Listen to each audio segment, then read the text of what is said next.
एक जंगल में पल रहा एक इंसानी बच्चा जिसे भेड़ियों ने पाला है। जब एक खतरनाक बाघ उसका दुश्मन बन जाता है तो उसे अपने जीवन के सबसे कठिन सफर पर निकलना पड़ता है। जंगल के नियमों, नए दोस्तों और डरावने दुश्मनों के बीच उसे खुद को साबित करना होता है, इंसान और जानवरों की दुनिया के बीच अपनी जगह खोजने के लिए। तो चलिए अब हम इस दिलचस्प कहानी को शुरू से शुरू करते हैं। कहानी की शुरुआत में हमें जंगल में मोगली नाम का एक लड़का दिखाया जाता है जो भेड़ियों के साथ भाग रहा होता है क्योंकि एक बड़ा शिकारी उसका पीछा कर रहा होता है। वह एक पेड़ पर चढ़कर ऊपर से भागने की कोशिश करता है। शुरू में वह थोड़ा आगे बढ़ जाता है, लेकिन फिर वह एक कमजोर टहनी पर पैर रख देता है जो उसके वजन से टूट जाती है, जिसे मोगली नीचे गिर जाता है और उसे बघीरा नाम का एक तेंदुआ पकड़ लेता है। यही तेंदुआ मोगली को तब से जानता है जब वह छोटा बच्चा था। बघीरा, जो थोड़ा नाराज होता है, वह मोगली से कहता है कि अगर ये असली शिकार होता तो अब तक वह मारा जा चुका होता। फिर वह मोगली को सलाह देता है कि वह कभी भी अपने झुंड से अलग न हो, लेकिन मोगली इस बात को गंभीरता से नहीं लेता और कहता है कि अगर वह टहनी नहीं टूटती तो वह बच सकता था। तब बघीरा समझाता है कि वह पेड़ मर चुका है और उस पर लिपटी बेलें इस बात का संकेत हैं, क्योंकि ये बेलें पेड़ की जड़ों से पानी और पोषक तत्व चूस लेती हैं, जिससे पेड़ सूख जाता है। इस सीख के बाद बघीरा मोगली को उसके झुंड के पास ले जाता है। वहाँ उसके पिता, एक बिला और माँ रक्षा रहते हैं, जिन्होंने मोगली को बचपन से पाला है। लेकिन क्योंकि मोगली भेड़ियों की तरह तेज नहीं दौड़ पाता और उनकी तरह चीजें नहीं सीख पाता, इसलिए उसे भेड़िया के साथ रहना थोड़ा मुश्किल लगता है। फिर समय बीतता है, बारिश का मौसम खत्म हो जाता है और जंगल की नदियाँ सूखने लगती हैं। इससे जंगल और भी सूखा हो जाता है। ऐसे समय में शांति की चट्टान दिखाई देती है, एक ऐसी चट्टान जो नदी के तल में होती है और यह बताती है कि अब पानी लगभग खत्म हो गया है। इस समय सभी जानवरों के बीच एक शांति का समय शुरू होता है, जिसमें कोई किसी पर हमला या शिकार नहीं करता। इसलिए बहुत सारे जानवर थोड़े से बचे पानी के पास इकट्ठा हो जाते हैं। मोगली भी नदी पर जाने के लिए बहुत उत्साहित होता है, लेकिन उसका दोस्त रूच उसे चेतावनी देता है कि कुछ जानवरों ने पहले कभी किसी इंसानी बच्चे को पास से नहीं देखा है। इसलिए मोगली को अपनी माँ की सलाह मानते हुए सबसे अच्छे तरीके से शांत और दोस्ताना व्यवहार करना चाहिए। नदी पर मोगली अपने एक छोटे से आविष्कार से पानी भरने लगता है, लेकिन ऐसा करते हुए वह कुछ जानवरों को डरा देता है और सबका ध्यान अपनी तरफ खींच लेता है। जब मोगली के पिता एक्विला जब ऊपर उड़ते हुए पक्षियों को बेचैन देखते हैं तो वह चिंता करने लगते हैं कि अब कुछ बड़ा और खतरनाक होने वाला है। इसीलिए वह मोगली से कहता है कि वह उसके पीछे छिप जाए। उसी वक्त शेर खान, जो एक खतरनाक बाघ है, सभी जानवरों के सामने आ जाता है और पानी पीने के लिए नदी के पास जाता है। लेकिन इतने सारे जानवरों के बीच भी उसे इंसान की खुशबू आ जाती है। वह तुरंत पूछता है कि यहाँ क्या चल रहा है। उसे बताया जाता है कि मोगली इस झुंड का हिस्सा है और बाकी भेड़िए अपनी जान देकर उसकी रक्षा करेंगे। जिसे सुन शेर खान कहता है कि वह शांति के समय का सम्मान करेगा और अभी कुछ नहीं करेगा, लेकिन वह चेतावनी देता है कि जब बारिश लौटेगी और नदी भर जाएगी तब वह जरूर आएगा और मोगली की रक्षा करने वाले किसी भी जानवर को नहीं छोड़ेगा। फिर कुछ हफ्तों बाद आखिरकार बारिश वापस आती है। तब सारे भेड़िए इकट्ठा होकर यह फैसला करने लगते हैं कि अब मोगली के साथ क्या करना चाहिए। तभी एक्विला को मजबूरी में एक बड़ा फैसला लेना पड़ता है। वह तय करता है कि मोगली को इंसानों के पास भेज देना चाहिए ताकि वह सुरक्षित रह सके। बघीरा मोगली को वापस इंसानों के गांव ले जाने की जिम्मेदारी लेता है। मोगली की माँ रक्षा इसका विरोध करने की कोशिश करती है, लेकिन बाकी भेड़िए जानते हैं कि मोगली इंसानों के साथ ही सुरक्षित रहेगा, इसलिए वे बघीरा को मोगली को साथ ले जाने की इजाजत दे देते हैं। फिर बघीरा और मोगली उत्तर दिशा की ओर एक लंबी यात्रा पर निकलते हैं। रास्ते में वे हाथियों के एक झुंड से मिलते हैं जिनका बहुत सम्मान किया जाता है। ऐसा माना जाता है कि इन हाथियों ने ही जंगल बनाया था। फिर आगे बढ़ते हुए वे जंगल की सीमा पार कर एक सूखे घास का मैदान पार करते हैं जहाँ चारों ओर भैंसे होते हैं। तभी बघीरा को कुछ खतरा महसूस होता है और वह मोगली से कहता है कि जमीन पर लेट जाओ। मोगली सोचता है कि उसे फिर से दबकर रहना सिखाया जा रहा है, इसलिए वह मना कर देता है, लेकिन बघीरा कुछ नहीं कहता और घास की ओर ध्यान लगाए रखता है। तभी वह मोगली को तेजी से खाई की ओर भागने को कहता है। उसी वक्त शेर खान ऊंची घास से बाहर निकलता है और मोगली पर हमला करने की कोशिश करता है, लेकिन बघीरा बीच में आ जाता है और शेर खान से लड़ने लगता है। वह एक बड़ी बिल्ली होने के बावजूद बहादुरी से मुकाबला करता है, पर वह ज्यादा देर टिक नहीं पाता और शेर खान से हार जाता है। शेर खान फिर मोगली के पीछे भागता है, लेकिन उसी वक्त भैंसों का झुंड दौड़ता हुआ आता है और शेर खान को रौंदने लगता है। ये भैंसें भी भागने की कोशिश कर रही होती हैं। तभी मोगली खाई में कूद जाता है, जो कुछ ही देर में भैंसों से भर जाता है। अपनी आंखों के सामने मोगली को भागते देख शेर खान बहुत गुस्से में आ जाता है। मोगली शेर खान से बचने के लिए एक जंगली बैल की पीठ पर चढ़ जाता है और उसी पर बैठकर वहाँ से निकल जाता है। इसके बाद शेर खान भेड़ियों के झुंड के पास जाता है। वह एक्विला के बगल में बैठता है और पूछता है कि उन्होंने मोगली को उसके हवाले क्यों नहीं किया। साथ ही यह भी जानना चाहता है कि मोगली अब कहाँ गया है। तब झुंड का नेता उसे जवाब देता है कि उन्होंने मोगली को इंसानों के पास भेजने का फैसला इसलिए किया ताकि जंगल में शांति बनी रहे और किसी की जान न जाए। लेकिन शेर खान को यह बात बिल्कुल पसंद नहीं आती। वह गुस्से में आकर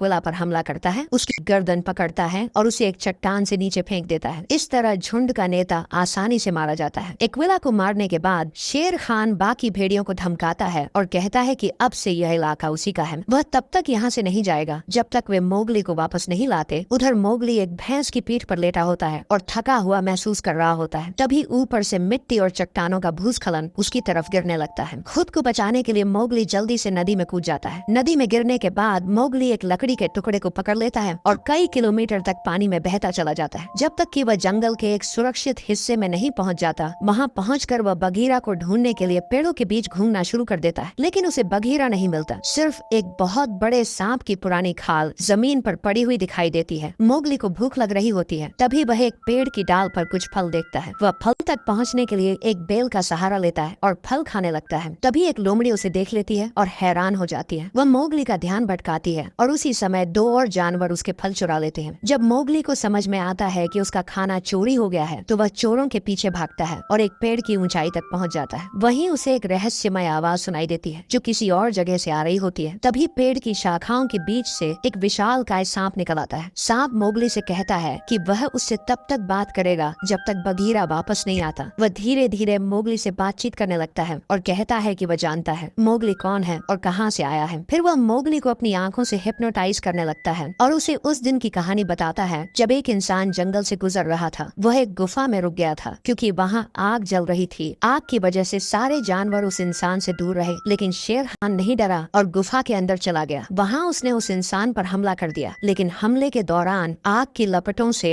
शेर खान का आधा चेहरा जल गया। उसने इंसान को मार डाला और खुद को लगे जलने के जख्मों की देखभाल के लिए वहाँ से भाग गया। उस हंगामे में मोगली पीछे छूट गया था और बगीरा उसे उठाकर भेड़ियों के पास ले गया ताकि वे उसकी देखभाल कर सकें। तभी से मोगली जंगल में भेड़ियों के साथ रह रहा है। जंगल के सभी जानवर आग को लाल फूल कहते हैं और उससे बहुत डरते हैं, यहाँ तक कि शेर खान भी उससे डरता है। जब सांप कहानी खत्म करता है तब तक मोगली पूरी तरह से हिप्नोटाइज हो चुका होता है। उसे यह भी पता नहीं चलता कि सांप उसे खाने ही वाला है और अपना मुंह खोल चुका है। लेकिन ठीक आखिरी पल में एक भालू वहाँ पहुँचता है और सांप पर हमला कर देता है, जिससे मोगली बच जाता है। फिर अगली सुबह मोगली एक गुफा में जागता है जो उस भालू की होती है। भालू का नाम बालू होता है। वह दिन की शुरुआत मोगली से यह पूछकर करता है कि क्या वह चट्टान पर चढ़ सकता है। जब बालू को पता चलता है कि मोगली चढ़ाई कर सकता है तो वह उसे अपनी गुफा से बाहर ले जाता है और कहता है कि वह उससे मदद चाहता है। बालू एक पहाड़ की ऊंचाई पर लटके हुए शहद के छत्तों तक पहुंचने के लिए मोगली की मदद चाहता है, लेकिन वह जगह बहुत ऊंची होती है और वहाँ हजारों मधुमक्खियाँ छत्तों की रखवाली कर रही होती है, जिसे सुन मोगली डर के कारण मदद करने से इनकार कर देता है। तब बालू थोड़ा भावुक होकर कहता है कि सर्दियाँ आने वाली है और अगर वह बिना शहद खाए सर्दी की नींद में चला गया तो वह फिर शायद कभी जाग नहीं पाएगा। भालू की यह बात सुनकर मोगली को उस पर दया आ जाती है और वह मदद करने का फैसला करता है। वह पहाड़ के चारों ओर घूमकर एक पेड़ से बेल बांधता है और उसे पकड़कर नीचे चट्टान की तरफ उतरता है जहाँ शहद के छत्ते होते हैं। मोगली लकड़ी के टुकड़े से छत्तों को मारता है, जिससे मधुमक्खियाँ बहुत गुस्से में आ जाती हैं और उस पर हमला कर देती हैं। लेकिन डंक लगने और दर्द होने के बावजूद मोगली हार नहीं मानता और शहद के टुकड़ों को लात मारकर नीचे गिराता है। नीचे खड़ा भालू वो शहद खाकर बहुत खुश हो जाता है। इसके बाद मोगली मधुमक्खियों के डंक की शिकायत करता है और कहता है कि अब वह अपनी यात्रा जारी रखेगा, लेकिन बालू उससे सर्दियों के लिए और खाना इकट्ठा करने में मदद मांगता रहता है, जिसे सुन मोगली कहता है कि वह बघीरा की बात मानना चाहता है और उसकी सलाह के अनुसार इंसानों के गांव जाना चाहता है। वह भालू से साफ कह देता है कि अब वह उसकी मदद नहीं कर सकता क्योंकि उसे शेर खान के आने से पहले इंसानों के गांव पहुंचना है। यह सुनकर बालू को समझ में आ जाता है कि कोई शिकारी मोगली का पीछा कर रहा है। बाद में बालू फैसला करता है कि वह मोगली को उसकी मंजिल तक पहुंचाने में मदद करेगा। वह उसके साथ जंगल पार करेगा जब तक कि वे गांव के पास नहीं पहुंच जाते। रास्ते में वे दोनों बातें करते हैं कि इंसानों के साथ रहना कैसा होता होगा। तभी बालू मोगली को चिढ़ाते हुए कहता है कि उसने जो भी शहद के छत्तों के साथ किया वह सच में काबिले तारीफ था। तभी आखिर में बालू मोगली से कहता है कि उसे यह सोचने की जरूरत नहीं है कि वह इंसान है या भेड़िया। अगर वह बालू के साथ रहेगा तो वह जो चाहे बन सकता है, जैसा चाहे जी सकता है। बालू की यह बात सुनकर मोगली यकीन कर लेता है और जंगल में वापस लौटने का फैसला करता है। इसके बाद वह अपने दिन बालू की मदद करने में बिताने लगता है। उसे और शहद ला कर देता है, नए नए औजार बनाता है और रस्सी से उतरने की अपनी तकनीक को बेहतर बनाता है। वो पत्तों की सुरक्षा वाली पोशाक पहनकर एक एक करके छत्तों को काटता है। काम से थक जाने के बाद दोनों दोस्त मिलकर नदी में तैरने चले जाते हैं। वहीं तैरते समय मोगली पत्तों में हलचल देखता है और तुरंत भालू को सतर्क करता है, जिसे सुन भालू उस हलचल की तरफ गया और वहाँ मौजूद किसी को आवाज लगा लगाई कि वह बाहर आए। तभी बघीरा जंगल से बाहर आया और मोगली को उसकी यात्रा जारी रखने के लिए बुलाया, लेकिन मोगली ने कहा कि वह उसे अपनी नई बनाई चीज दिखाना चाहता है। फिर वह बघीरा को अपनी गुफा में ले गया, जहाँ उन्होंने बहुत सारा शहद जमा कर रखा था। ये देखकर बघीरा गुस्से में आ गया। उसने बालू पर आरोप लगाया कि वह मोगली को भावनात्मक रूप से मजबूर कर रहा है ताकि वह उसके लिए काम करता रहे और उसे बिना मेहनत के खाना मिलता रहे। बघीरा दोबारा मोगली से कहता है कि उसे गांव की ओर चलना चाहिए, लेकिन बालू मोगली को रात तक रुकने के लिए मना लेता है क्योंकि वह उसके साथ थोड़ा और समय बिताना चाहता है। फिर आधी रात को मोगली को अचानक हाथियों की आवाज सुनाई देती है। वह उठता है और बाहर जाकर देखता है कि गड्ढे के पास बहुत सारे जानवर जमा है और एक छोटा हाथी उसमें फंसा हुआ है। उसे बचाने के लिए मोगली तेजी से गुफा में वापस दौड़ता है और कुछ बेलें लेकर आता है। वह बेलों को छोटे हाथी के शरीर से बांध देता है और रस्सी का दूसरा सिरा बड़े हाथियों को पकड़ने के लिए दे देता है। इस तरह सभी मिलकर छोटे हाथी को बाहर निकालने में कामयाब हो जाते हैं। मोगली की इस मदद से वह अब धरती के सबसे बड़े जानवरों से भी दोस्ती कर लेता है। ये सब देखकर बघीरा और बालू बहुत हैरान हो जाते हैं कि मोगली अपने आविष्कारों से क्या क्या कर सकता है। फिर भी बघीरा अपने फैसले पर अड़ा रहता है कि मोगली को इंसानों के गांव ले जाना जरूरी है। वह बताता है कि मोगली के पीछे शेर खान पड़ा हुआ है। ये सुनकर बालू को आखिरकार समझ में आता है कि मोगली इतना परेशान क्यों है। फिर भी बालू कहता है कि शायद एक्विला शेर खान से मोगली की रक्षा कर सकता है। तब बघीरा दुख के साथ बताता है कि एक्विला को पहले ही शेर खान ने मार दिया है, जिसे सुन भालू को अब यकीन हो जाता है कि मोगली के लिए सबसे सुरक्षित जगह इंसानों का गांव ही है। वह जानता है कि मोगली हर दिन खतरों का सामना कर रहा है, इसलिए वह मोगली के पास जाता है और कहता है कि अब उन्हें अलग होना होगा। वह मोगली को इंसानों के गांव जाने की सलाह देता है, लेकिन मोगली दुखी होकर कहता है कि वह भालू के साथ रहना चाहता है और उसे अपना सबसे अच्छा दोस्त मानता है। ये सुनकर भालू को मोगली से झूठ बोलना पड़ता है। वह कहता है, मैं तुझे पसंद नहीं करता, मैं तो तुम्हारा सिर्फ शहद के लिए इस्तेमाल कर रहा था, अब मुझे तुम्हारी जरूरत नहीं है। ये सुनकर मोगली बहुत दुखी हो जाता है और एक पेड़ की ऊंचाई पर जाकर बैठ जाता है। वह वहाँ अकेला और परेशान होता है। तभी उसे एक छोटा सफेद बंदर मिलता है जो बीप जैसी आवाज करता है। उस आवाज को सुनकर कई और बंदर वहाँ आ जाते हैं। वे मोगली को हाथों से पकड़ते हैं और एक पेड़ से दूसरे पेड़ तक फेंकते हुए उसे ले जाते हैं। मोगली चीखता है और उसकी आवाज सुनकर भालू और बघीरा तेजी से बंदरों का पीछा करते हैं। वे तब तक दौड़ते हैं जब तक कि एक बहुत ही ऊंची और खड़ी पहाड़ी के नीचे नहीं पहुंच जाते। भालू पहली बार चट्टानों पर चढ़ने की कोशिश करता है, जबकि बघीरा और वह मिलकर ऊपर चढ़ने का रास्ता बनाने लगते हैं। इसी दौरान बंदर मोगली को एक पुराने और उजड़े हुए मंदिर में ले जाते हैं। मंदिर में फल और कुछ इंसानों का कबाड़ बिखरा होता है। ये सब मोगली को बहुत अजीब लगता है और वह इधर उधर देखने लगता है। तभी एक बड़ी परछाई में छिपे एक विशाल बंदर का हाथ मोगली की तरफ बढ़ता है। वह खुद को राजा लुई कहकर परिचय देता है और मोगली से कहता है कि वह उसे शेर खान और जंगल के बाकी खतरों से बचा सकता है, लेकिन इसके बदले में राजा लुई मोगली से एक चीज चाहता है। वह पूछता है कि इंसान लाल फूल यानी आग को कैसे चलाते हैं और उस पर कैसे काबू पाते हैं, जिसे सुन मोगली राजा लुई से कहता है कि उसे आग जलाना नहीं आता और वह यहाँ से जाना चाहता है। लेकिन बंदरों का राजा जोर देता है कि मोगली कुछ छुपा रहा है और कहता है कि अगर उसे इंसानों जैसा बनना है तो उसे लाल फूल चाहिए। डरा हुआ मोगली कहता है कि वह कोई सौदा नहीं करना चाहता और फिर से वहाँ से जाने की बात करता है। ये सुनकर राजा बहुत गुस्सा हो जाता है। इसी समय बालू मंदिर में आ जाता है और राजा लुई का ध्यान भटकाने की कोशिश करता है ताकि बघीरा मोगली को चुपचाप बाहर ले जा सके। लेकिन जैसे ही वे जाने लगते हैं, एक बंदर उन्हें देख लेता है और राजा लुई को बता देता है कि मोगली भाग रहा है। फिर सैकड़ों बंदरों के साथ मंदिर के बाहर एक बड़ा पीछा शुरू होता है। भालू और बघीरा मोगली को आगे भागने के लिए कहते हैं और खुद लड़ाई करने के लिए रुक जाते हैं, लेकिन राजा लुई मोगली को भागने नहीं देता और उसके पीछे लग जाता है। जब कोई रास्ता न बचने पर मोगली उससे कहता है कि उसे अकेला छोड़ दे और बताता है कि वह वापस झुंड में जाएगा जहाँ वह एक्विला की सुरक्षा में रहेगा। ये सुनकर राजा लुई मोगली को समझाता है कि एक्विला मर चुका है, यानी भेड़ियों की हार हो चुकी है, जिसे सुन मोगली को भरोसा नहीं होता और वह मंदिर की सीढ़ियों की ओर दौड़ता है। जिसे देख राजा लुई उसका पीछा करता है, लेकिन उसका शरीर बहुत बड़ा होता है और वह गलती से मंदिर को सहारा देने वाले खंभे तोड़ देता है। इससे पूरी इमारत गिरने लगती है। मोगली किसी तरह कूदकर बाहर निकल आता है, लेकिन उसे नहीं पता होता कि अंदर क्या हुआ। बघीरा और बालू मंदिर गिरते हुए देखते हैं और तेजी से मोगली को ढूंढने दौड़ते हैं। उन्हें मोगली एक पेड़ की सबसे ऊंची शाखा पर सही सलामत मिलता है। दोनों उसकी तरफ आगे बढ़ते हैं। तभी मोगली ने पूछा, क्या ये सच है कि एक कीला मारा गया है? बघीरा ने हाँ कहा, जिससे मोगली बहुत गुस्सा हो गया और उसने इंसानों के गांव जाने का फैसला कर लिया। वह चुपचाप गांव में घुसा और आग लेने के लिए अलाव के पास गया, लेकिन जैसे ही उसने आग को देखा वह डर गया। इसीलिए उसने सिर्फ एक जलती हुई मशाल उठाई और रात में जंगल की ओर भाग गया। बालू और बघीरा उसके पैरों के निशान खोजते हैं, लेकिन रास्ते में मोगली कुछ जलते हुए अंगारे गिरा देता है, जिससे जंगल में आग लग जाती है। जाती है और उसे पता भी नहीं चलता। वो भागते भागते नदी के किनारे पहुंचता है जहां जंगल के सभी जानवर इकट्ठा होते हैं। वहीं मोगली शेर खान को लड़ने के लिए चुनौती देता है। वह कहता है अब कोई तुमसे नहीं डरेगा, लेकिन शेर खान जवाब देता है कि जानवर अब मुझसे नहीं बल्कि तेरे हाथ की आग से डरते हैं। वो मोगली से कहता है कि आग ही इंसान की असली ताकत है, लेकिन मोगली उसे गलत साबित करना चाहता है, इसलिए वह मशाल को नदी में फेंक देता है, जिसे देख शेर खान हंसता है और कहता है कि ये बहुत बेवकूफी थी और अब वह मोगली पर हमला करने के लिए बढ़ता है। बाकी जानवर मोगली को बचाने के लिए लड़ाई में कूद पड़ते हैं, लेकिन शेर खान को किसी से डर नहीं लगता। वह मोगली पर झपटता है, लेकिन बालू बीच में आ जाता है और बाघ से डरता है। हालांकि लड़ाई बराबरी की होती है, फिर भी बालू शेर खान जैसा अच्छा शिकारी नहीं होता और वह थक कर गिर जाता है। अब भेड़िए लड़ाई को संभालते हैं और अपनी ताकत दिखाते हैं। मोगली शेर खान की तरफ बढ़ता है, लेकिन तभी बगीरा उसे रोक लेता है और कुछ कहता है, तुम्हें इंसान की तरह लड़ना होगा, जानवर की तरह नहीं। वह मोगली को समझाता है कि उसे सीधी लड़ाई नहीं करनी चाहिए, बल्कि इलाके का फायदा उठाना चाहिए और चालाकी से लड़ना चाहिए। फिर वह मोगली को लड़ाई से दूर रहने के लिए कहता है। शेर खान मोगली को भागते हुए देख लेता है तो वह भेड़ियों को मोगली के पीछे भेज देता है और खुद भी उसके पीछे भागता है। इससे बगीरा को जल्दी से उसका पीछा करना पड़ता है। वह शेर खान को पकड़ लेता है और फिर दोनों के बीच भयानक लड़ाई शुरू हो जाती है। बगीरा नीचे से होते हुए भी कई बार शेर खान पर वार करता है और उसे कई जगह घायल करता है, लेकिन फिर भी शेर खान भारी पड़ता है और बगीरा को गिरा देता है। तभी भेड़िए आकर बगीरा को बचा लेते हैं। उधर बाकी सब जानवर भी लड़ाई में लगे रहते हैं। उधर मोगली उस जंगल वाले हिस्से में पहुंचता है जहां आग लगी होती है। वह एक पेड़ को बेलों से ढका हुआ देखता है। उसे बगीरा की बात याद आती है कि उसे इंसान की तरह सोचकर लड़ना है। वह सूखी शाखाओं का इस्तेमाल करने का फैसला करता है ताकि शेर खान को हराया जा सके। वह दो पत्थरों को आपस में मारता है जब तक कि एक नुकीला टुकड़ा नहीं बन जाता। फिर वह पेड़ पर चढ़कर बेलों को काटता है और उन्हें अपने कंधों के चारों ओर लपेट लेता है। उधर शेर खान दोबारा भेड़ियों को हरा देता है और अब मोगली के पीछे अकेले पेड़ पर चढ़ जाता है। मोगली बाघ को कमजोर शाखाओं की तरफ ले जाता है ताकि वह नीचे गिर जाए, लेकिन बाघ चालाक होता है और नीचे एक मजबूत शाखा पर चढ़ जाता है। ये देखकर मोगली समझ जाता है कि अब उसे और ऊपर चढ़ना होगा, इसलिए वह पेड़ के सबसे ऊंचे हिस्से पर चढ़ने लगता है और एक डाली से बेल बांधकर एक झूले जैसा बनाता है जो नीचे की तरफ लटकता है, जिसे देख शेर खान खून की प्यास में ऊपर चढ़ता जाता है और मोगली के पास पहुंच जाता है, जो अब एक सड़ी हुई शाखा पर फंसा हुआ होता है। बाघ को एहसास होता है कि शाखा कमजोर है तो वह रुक जाता है और मोगली को समझाने की कोशिश करता है। वह एक विला का नाम लेकर भावुक बातें करता है और कहता है कि मोगली उसकी तरफ मुड़ आए। जब शेर खान को लगता है कि उसने मोगली को रोक लिया है, वह उसकी ओर छलांग लगाता है, लेकिन मोगली तेजी से झूले पर कूद जाता है और बच निकलता है। पेड़ पहले से ही कमजोर होता है, इसलिए शेर खान के वजन से शाखा टूट जाती है और बाघ 10 मीटर से ज्यादा ऊंचाई से सीधे जलती आग में गिर जाता है, जिसे देख मोगली चैन की सांस लेता है। फिर बेल के सहारे नीचे उतरता है और उसी हाथियों के झुंड से मिलता है जिनकी उसने रात में मदद की थी। अब वह उसका एहसान चुकाते हैं। जानवर सूखे पेड़ों को तोड़ते हैं और उनकी लकड़ी से नदी में एक छोटा बांध बनाते हैं। इससे पानी का रास्ता बदल जाता है और जंगल में लगी आग बुझ जाती है। अब सभी जानवर सुरक्षित और ठीक हैं। मोगली भी जंगल में वापस रह सकता है, लेकिन इस बार वह कोई साधारण इंसानी बच्चा नहीं है। अब वह झुंड का एक सच्चा और सम्मानित सदस्य बन चुका है। तो आपको यह फिल्म कैसी लगी, नीचे कमेंट में बताइए।